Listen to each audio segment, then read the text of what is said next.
Bienvenidos a la tercera lección de nuestra serie Amar a Dios con todo nuestro alma, mientras seguimos nuestro viaje de transformación.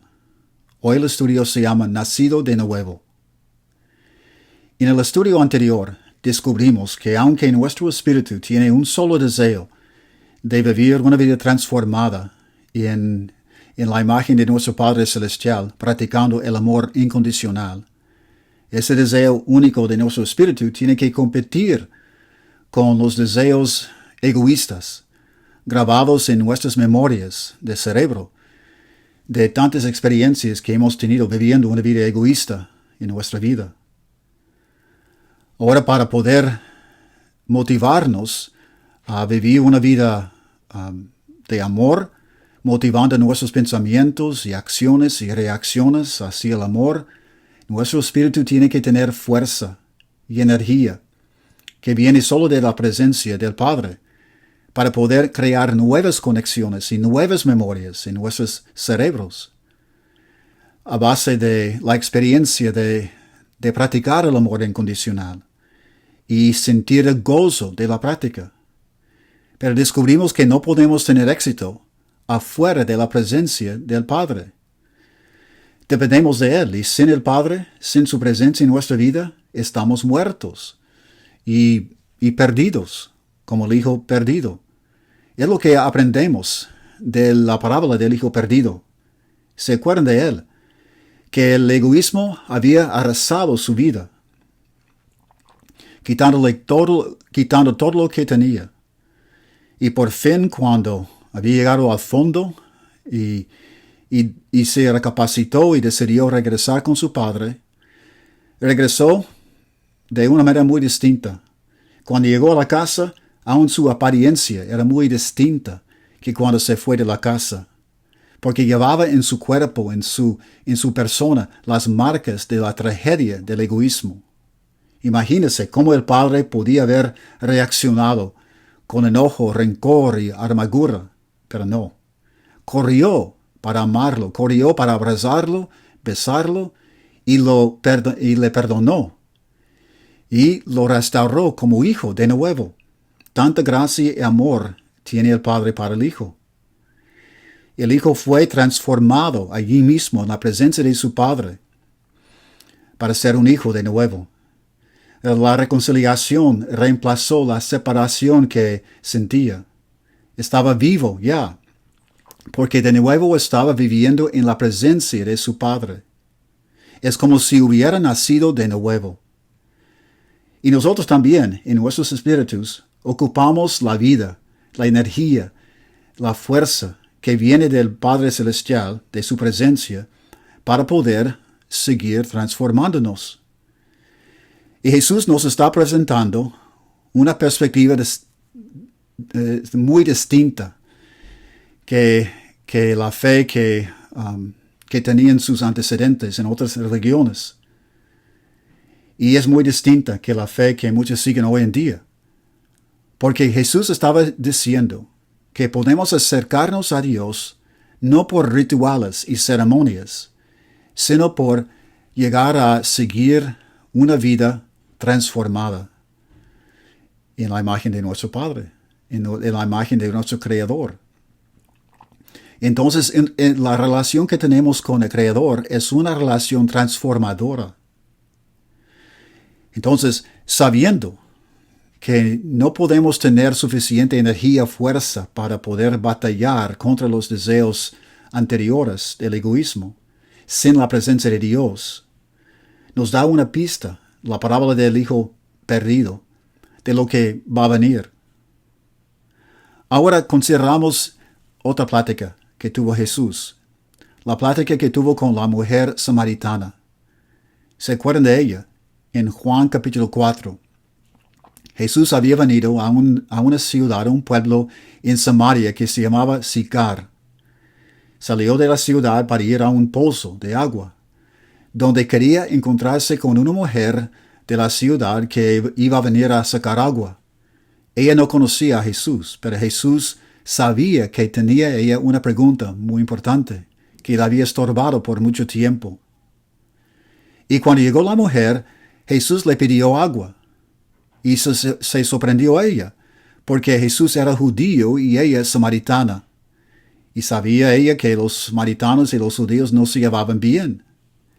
Entonces, nos registra Juan algo de la plática en Juan capítulo 4, comenzando con versículo 9. Dice que la mujer le había dicho a Jesús: ¿cómo se te ocurre pedirme agua si tú eres judío y yo soy samaritana? Luego Jesús le respondió diciendo: si supieras lo que Dios puede dar y conocieras al que te está pidiendo agua, contestó Jesús, te le habrías pedido a él y él te habría dado agua viva. Agua viva. Entonces ella llegó al pozo sintiendo muy desconectada y apartada de Dios. ¿Por qué? Porque ella pensaba que no sabía el lugar correcto para adorar a Dios. Es lo que sabemos de la plática. Que tenía una pregunta sobre dónde adorar a Dios. Porque los judíos decían que uno tiene que subirse en el monte de Sión y adorarle en Jerusalén, en el templo. Y los samaritanos decían que tenían que subirse en el monte Gerizim, en Samaria. Entonces ella tenía una pregunta: ¿quién tiene razón, los judíos o los samaritanos? Y pensaba que se sentía tanto desconectada de Dios por la falta de una respuesta. Entonces, cuando supo que Cristo era al menos un profeta, le hizo la pregunta: ¿dónde? ¿Dónde debemos adorar a Dios? Y Jesús le ayudó a entender que la razón por qué tenía dudas sobre el lugar donde encontrarse con Dios es porque no conocía a Dios. Porque Dios es espíritu. Y amarlo y adorarle, uno tiene que adorarle y amarlo en espíritu, en verdad, dijo Cristo.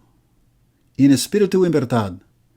Ella sabía que tenía que respetar la verdad sobre cómo acercarse a Dios. Y por eso le había hecho la pregunta sobre dónde. Lo que no sabía es que tenía que acercarse a Dios en espíritu.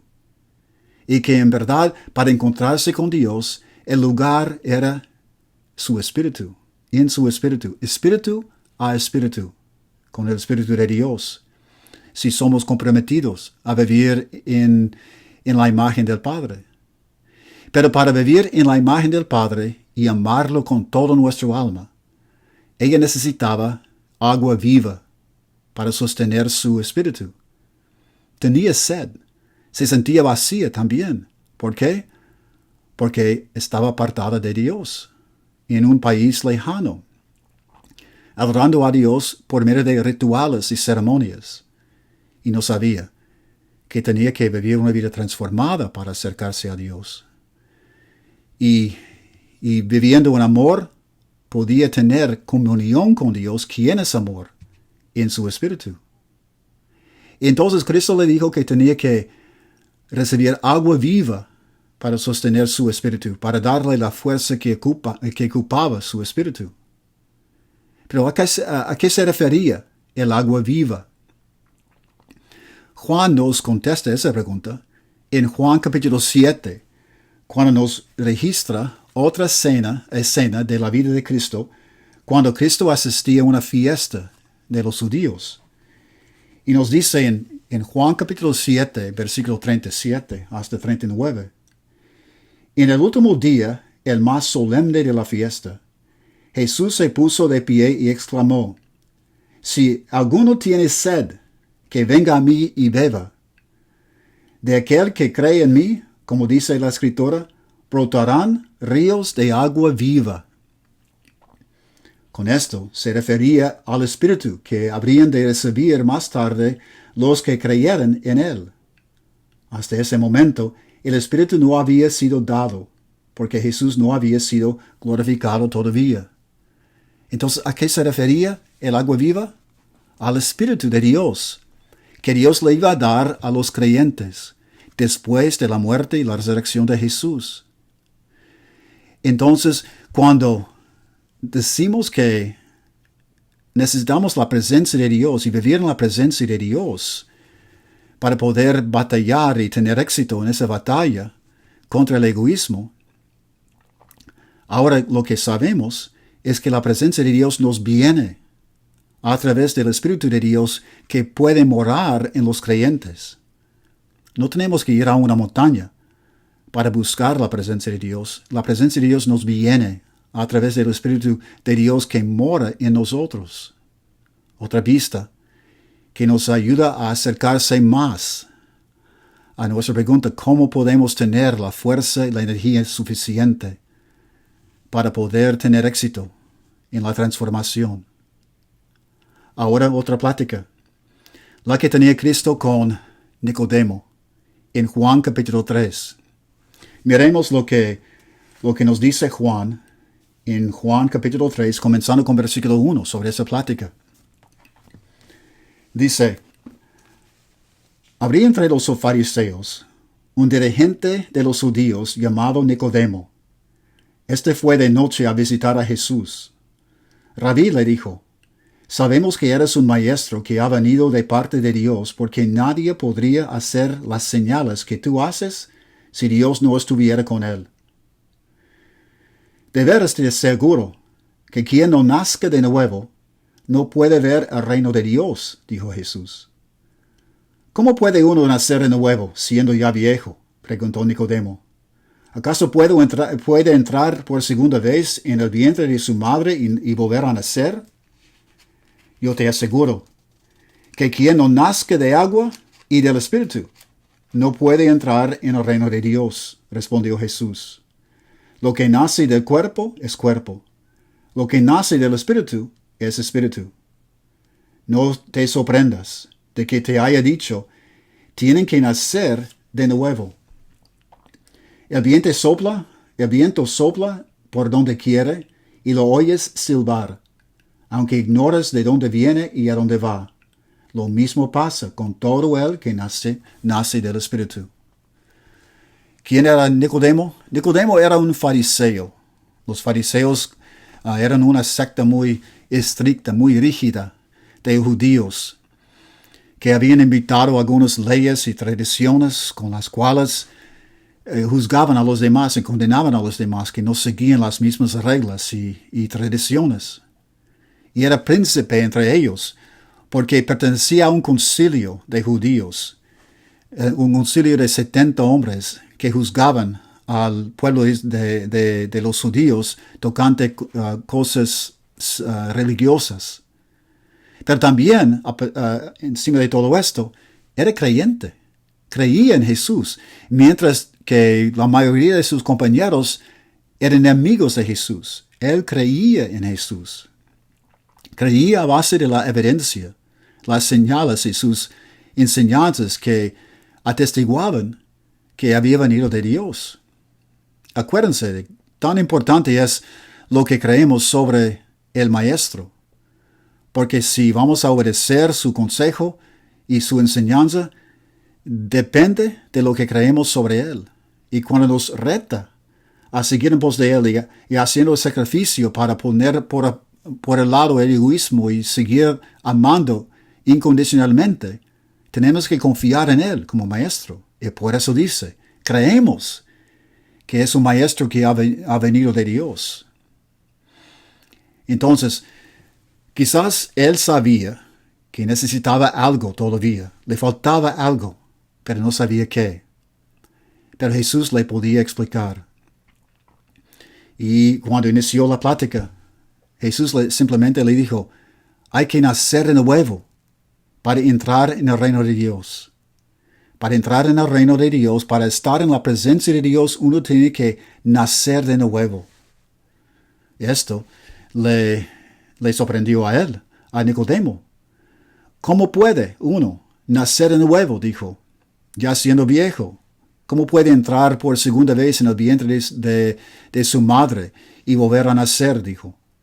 No es posible. Pero él estaba pensando en términos físicos y Jesús estaba hablando de algo espiritual. Su religión no podía darle vida. Y Y el problema es que no tenía vida espiritual, Nicodemo. Por eso tenía que nacer de nuevo. Al decir que tenía que nacer de nuevo, indicaba que algo adentro de él estaba muerto y ocupaba renacer. En su religión, su práctica no podía darle vida a su espíritu, porque consistía de practicar rituales y ceremonias, y utilizar esas ceremonias y tradiciones para juzgar y condenar a los demás. Eso no es vida. Pero a la vez buscaba a Cristo. Buscaba a Cristo y eso significaba que deseaba saber y tenía sed.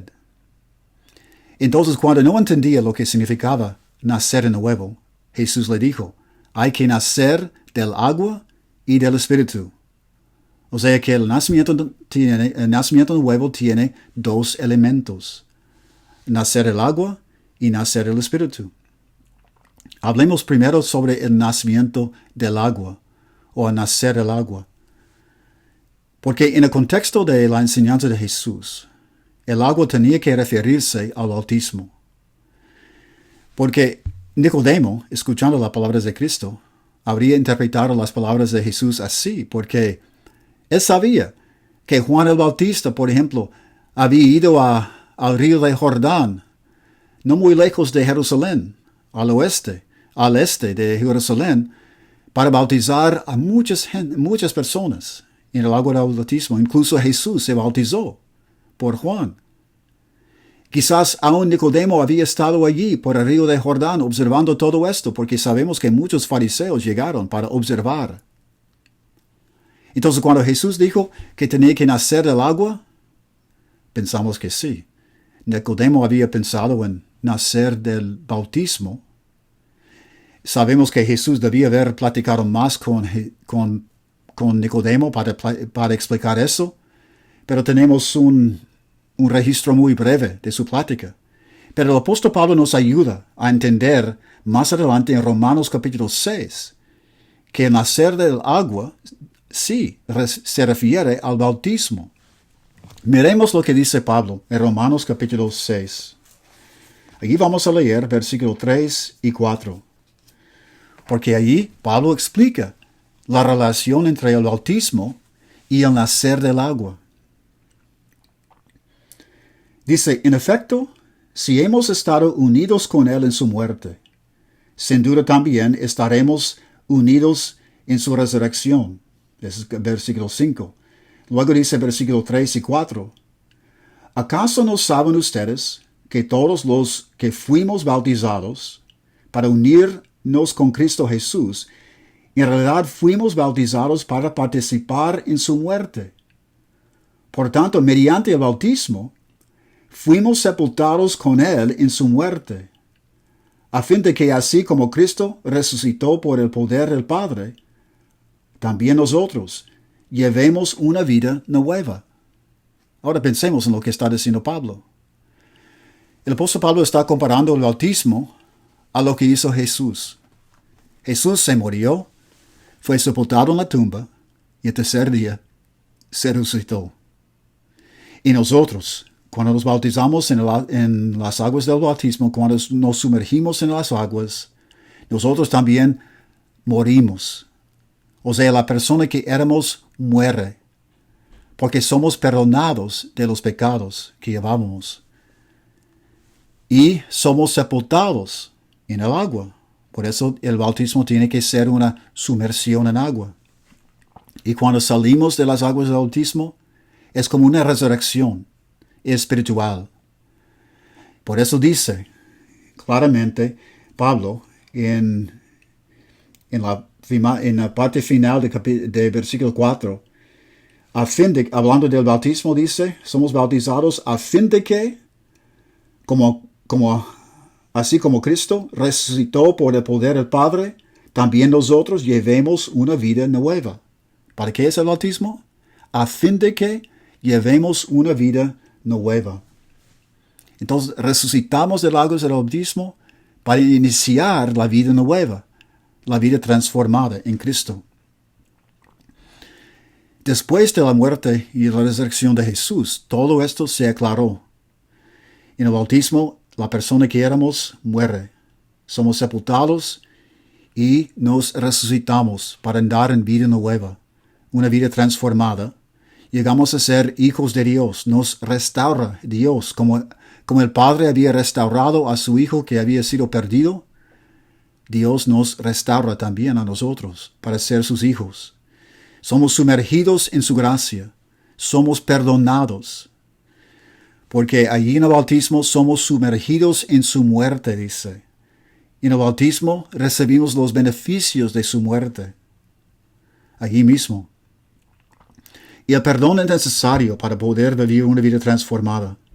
Porque fíjense que si tuviéramos que llevar siempre la culpabilidad por todo el egoísmo que habíamos cometido en el pasado, todas las veces que hemos robado, defraudado, mentido, todas las veces que hemos sido envidiosos y enojones, si tuviéramos que llevar toda esa culpabilidad con nosotros, tendríamos que siempre ser egoístas, defendiéndonos y protegiéndonos de la crítica de otras personas por lo que habíamos hecho y por la crítica que nos tira a nosotros mismos, que nuestra conciencia nos tira. Pero al ser perdonados por Dios, podemos dejar todo esto para atrás. Ya no tenemos que protegernos y defendernos, porque Dios sigue perdonándonos como un Padre perfecto. Podemos así iniciar la vida nueva, la vida transformada, limpios del pecado. No quiere decir que somos perfectos y que seremos perfectos, porque la transformación es un proceso que tiene que desarrollarse poco a poco, paso por paso. Pero el Padre sigue perdonándonos. Entonces, nacer del agua, bautizarnos, para poder resucitarnos como criaturas nuevas. Ahora, también tenemos que nacer del Espíritu. El nacimiento nuevo consiste en nacer del agua y del Espíritu. Entonces, ¿a qué se refería el nacer del Espíritu? De verdad, algo maravilloso sucede cuando somos bautizados.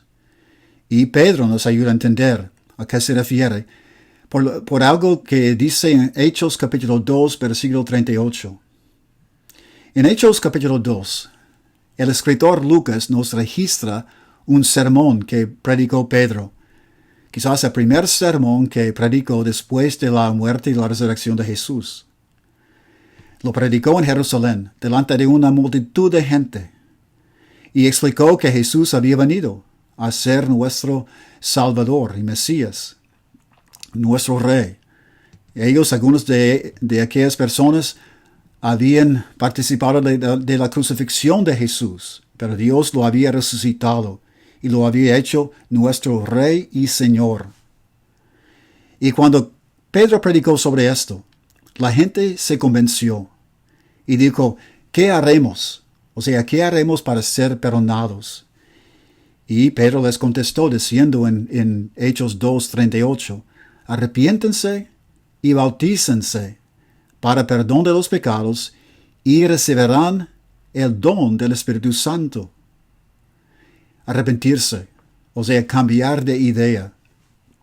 Y luego bautizarse, sumergirse en el agua para nacer de nuevo. Y recibirán, dice, el don del Espíritu Santo. En el bautismo algo sucede. No es que nada más nos sumergimos en aguas para mojarnos. Dios hace un milagro allí. Hace algo maravilloso. Su Espíritu empieza a morar en nosotros. Se cumple la promesa que Jesús había dicho a la mujer samaritana. Recibimos el agua viva, la presencia de Dios en forma del Espíritu Santo que empieza a morar en nosotros. Piensen en lo que sucede. Nuestros espíritus estaban muertos, apartados del Padre en el egoísmo. Ahora, por el amor del Padre, por el sacrificio de Jesucristo, cuando somos bautizados, el Espíritu de Dios empieza a morar en nosotros y nos trae la presencia de Dios en nosotros y borra la separación que teníamos. El resultado es que llegamos a estar vivos espiritualmente por la presencia del Padre. Nuestros espíritus tienen energía renovada, energía necesaria para poder empezar a practicar el amor incondicional y vivir en la imagen de nuestro Padre Celestial. Y porque somos perdonados, nuestros cuerpos llegan a ser moradas adecuadas para el Espíritu Santo. Y el apóstol Pablo, más tarde, les hace recordar a los cristianos que vivían en la ciudad de Corinto sobre el hecho de que sus cuerpos eran templos de Dios. Dice en la primera a los Corintios, capítulo 6, versículo 19 y 20. ¿Acaso no saben que su cuerpo es templo del Espíritu Santo, quien está en ustedes, y al que han recibido de parte de Dios? Ustedes no son sus propios dueños, fueron comprados por un precio, por tanto honran con su cuerpo a Dios. Tenemos que honrar y adorar a Dios, amar a Dios con nuestros cuerpos, ahora que su Espíritu mora en nosotros. Entonces, en el principio del estudio hoy, dijimos que no es posible que no es posible que sigamos viviendo una vida transformada afuera de la presencia de Dios. Es lo que nos enseña la parábola del hijo perdido. Luego, la plática con la mujer samaritana nos enseña que la presencia de Dios consiste en el Espíritu Santo, el Espíritu de Dios que mora en nosotros. Representa, manifiesta la presencia de Dios en nosotros. Y ahora descubrimos de la plática que tuvo Cristo con Nicodemo, que nosotros llegamos a ser moradas del Espíritu Santo cuando nos bautizamos y nacemos del Espíritu. El nacer del Espíritu entonces sucede en el bautismo cuando el Espíritu Santo empieza a morar en nosotros. Nacemos del agua y del Espíritu para iniciar la vida transformada. Y recibimos el poder necesario para vivir en amor incondicional. De nuevo, no nos hace perfectos. Vamos a hacer errores, pero Dios sigue perdonándonos, porque ya somos hijos de Dios, nacidos por el agua y el Espíritu. Entonces, en el caso de la mujer samaritana, ella también tenía que hacer lo mismo. Bautizarse para poder nacer de nuevo, como Pablo también nació de nuevo, para poder vivir una vida transformada.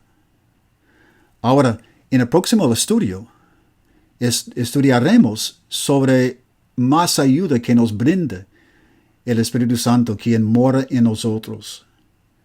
Hasta entonces, que Dios les bendiga.